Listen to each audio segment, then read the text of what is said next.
Bisa lihat ada yang legislatif bawa bantuan ke sini, bawa bantuan ke situ yang bersumber dari APBN. Ya, saya mungkin bodoh ya, belum mempelajari betul tentang ini, tapi saya lihat aneh-aneh saja sebagai seorang birokrat murni. Saya sudah mengetahui karakter dari 3 Manggarai ini, bahkan Flores ini, dengan pengalaman perjalanan politik yang saya lakukan selama ini. Ya, saya berada, terutama Manggarai, saya berada di 3 Manggarai ini. Saya Sekda Manggarai Barat, saya Bupati Manggarai, saya orang Manggarai Timur. Ya, dan mekarkan Manggarai Timur. Ya, kerja di bawah tanah, mekarkan Manggarai Barat. Karena waktu itu saya aparatur sipil negara. Saya sangat berharap supaya para bupati itu lebih proaktif untuk membangun komunikasi dengan wakil-wakilnya, baik yang ada di DPR RI maupun yang ada di DPD. Itu satu. Apakah pernah mereka duduk bersama lintas partai tanpa menonjolkan dia dari partai apa, tapi mereka dari dapil yang sama untuk sama-sama membahas apa yang kurang yang kita lihat di daerah pemilihan kita. Saya sudah lakukan. Manggarai Timur itu tidak mungkin mekar kalau saya tidak bangun komunikasi yang baik dan intens dengan legislatif yang berasal dari dapil kita ini. Bahkan ada satu yang dari dapil orang lain, tapi karena dia orang Manggarai, saya harus sebut namanya, Pak Ben Vincent dari Cibang.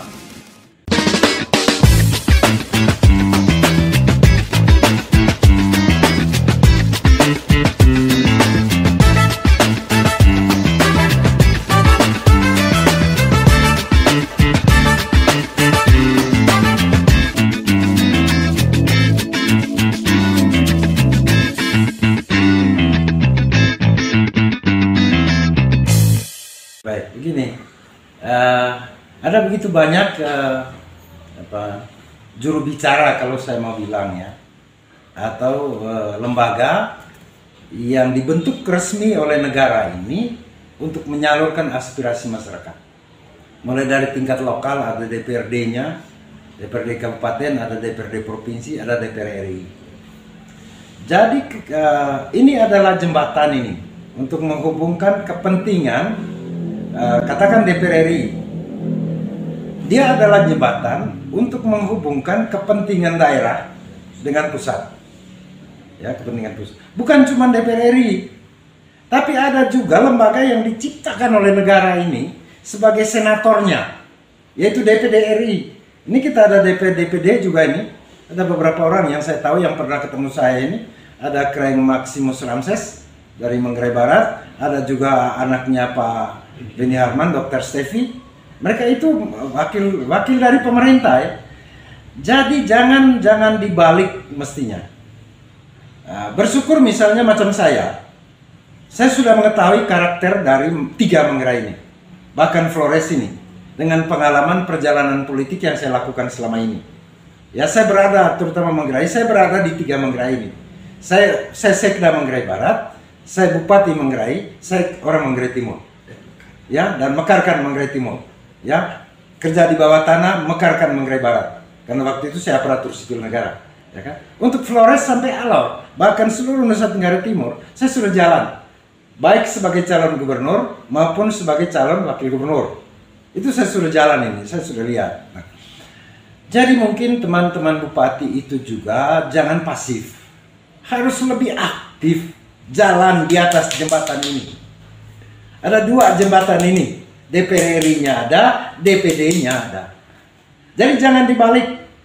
Kadang-kadang juga legislatif ini terlalu lama berbicara tentang negara di tingkat nasional. Dia tidak terlalu spesifik sekali juga melihat daerahnya. Karena kalau sudah sampai di Senayan itu kan bicara tentang negara ini secara keseluruhan, baik dalam negeri maupun luar negeri.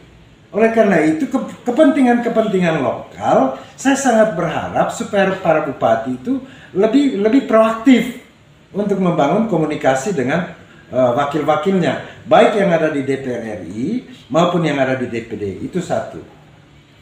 Kemudian yang kedua, teman-teman DPR yang ada di Senayan dari dapilnya masing-masing dan DPD yang ada dapilnya seluruh Nusa Tenggara Timur itu saya tidak tahu karena saya tidak ada di sana. Ya, apakah pernah mereka duduk bersama lintas partai tanpa menonjolkan dia dari partai apa, tapi mereka dari dapil yang sama untuk sama-sama membahas apa yang kurang yang kita lihat di daerah pemilihan kita. Sehingga lalu kita memperjuangkan itu di forum paripurna dewan. Untuk apa yang kita bisa bawa pulang. Aja saya kadang-kadang juga sekarang ini rasa agak aneh-aneh sih. DPR dan DPD dia bukan eksekutor ya. Eksekutor itu adalah eksekutif. Tapi sekarang ini saya lihat ada yang legislatif bawa bantuan ke sini, bawa bantuan ke situ yang bersumber dari APBN. Ya, saya mungkin bodoh ya, belum mempelajari betul tentang ini, tapi saya lihat aneh-aneh saja sebagai seorang birokrat murni. Saya tidak pernah menyiapkan APBD 2 waktu itu, dan setelah dia jadi uang, lalu anggota DPR Kabupaten Manggarai yang pergi peletakan batu pertama pembangunan sebuah proyek. Saya tidak pernah itu lakukan. Itu mengacaukan menurut saya. Karena trias politika itu sudah jelas membagi, ya kan? Legislatif, yudikatif, ya kan? Kemudian eksekutif, apalagi itu masing-masing. Tidak boleh digabungkan jadi satu ini. Kalau ini digabungkan jadi satu kekuasaan eksekutif, digabungkan menjadi satu dengan kekuasaan legislatif, dapat kita bayangkan kekacauan berpikir dan bertindak negara ini. Jangan jadi campur aduk. Jadi saya lihat apakah kepentingan politik jangka pendek mungkin. Oh tiba-tiba ada anggota DPR ini datang antar bantuan yang sumber dananya dari APBN. Aja benar aja. Karena kalau melalui legislatif lagi, tugasnya eksekutif. Itu saya pertanyakan. Gitu. Jadi saya kira itu kolaborasi. Jadi yang baik itu adalah kolaborasi antar stakeholder ini. Kalau kita jalan sama-sama, negeri ini akan menjadi ringan.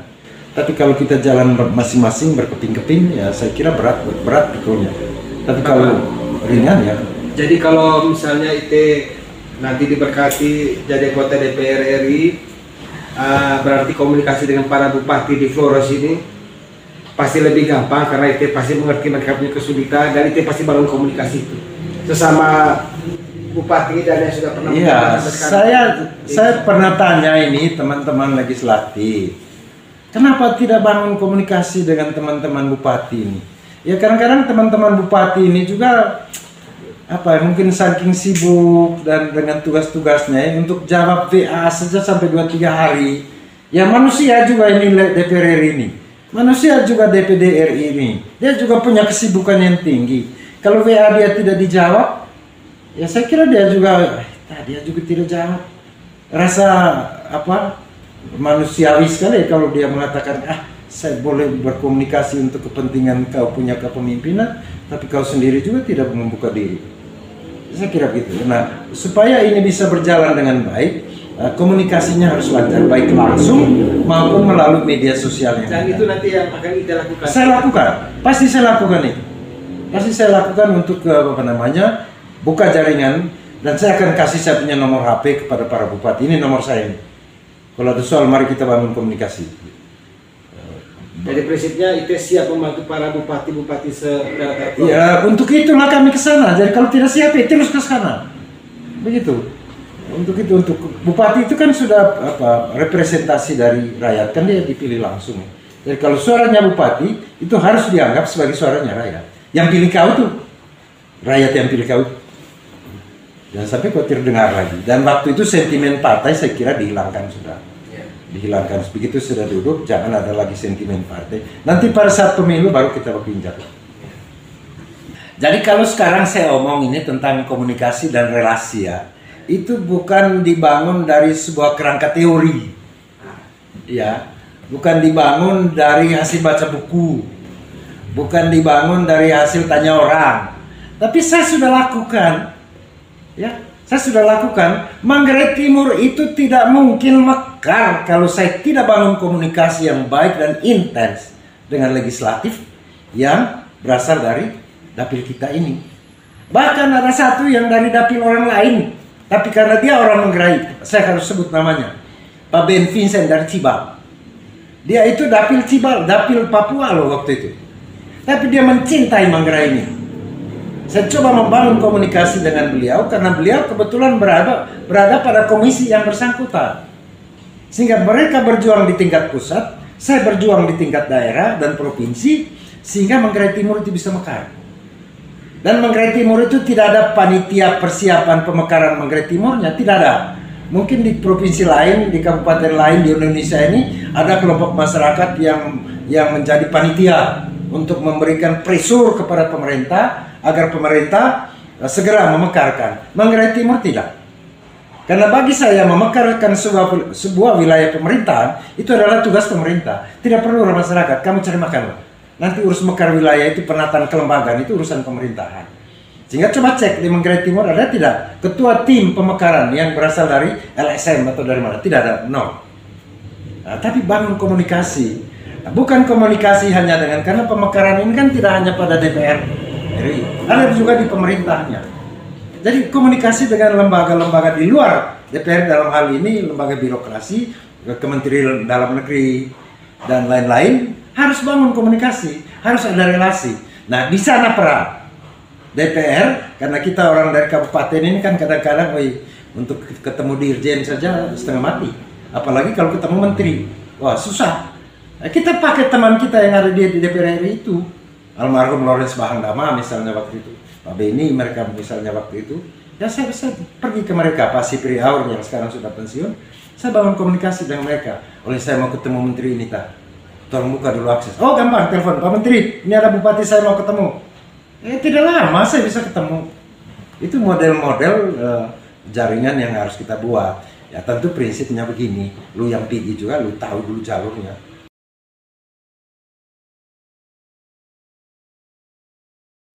Saya kira begitu. Jadi kalau jadi anggota DPR RI kita Siap. Dan untuk itu saya ada di sana. Nah, sehingga kalau saya maju sekarang, kamu lihat sedikit kalau saya jalan, biar tidak usah dukung itu tidak apa-apa. Yang penting kamu lihat, oh itu Pak Kris ke sana. Cukup begitu aja juga saya sudah puas. Jangan nanti setelah saya duduk baru kamu mau petik hasilnya. Emangnya lu tanam apa? Itu enggak. Nanti buat